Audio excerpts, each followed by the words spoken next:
So, wala na pong anak ko kasi parang po ang panganay ko ay wala na din. May isa lang ako. Ito po.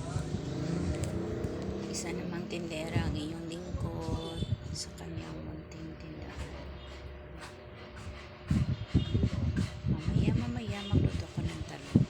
Magtorta talong ako. Ang ulam namin kagabi may nag-inisa ako ng sari-sari. At saka may butter chicken.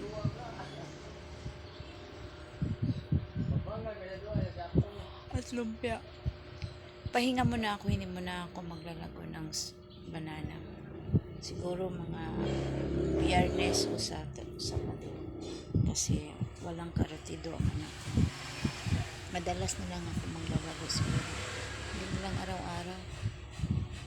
Kasi takot ako mabalikan ako sa dinaramdam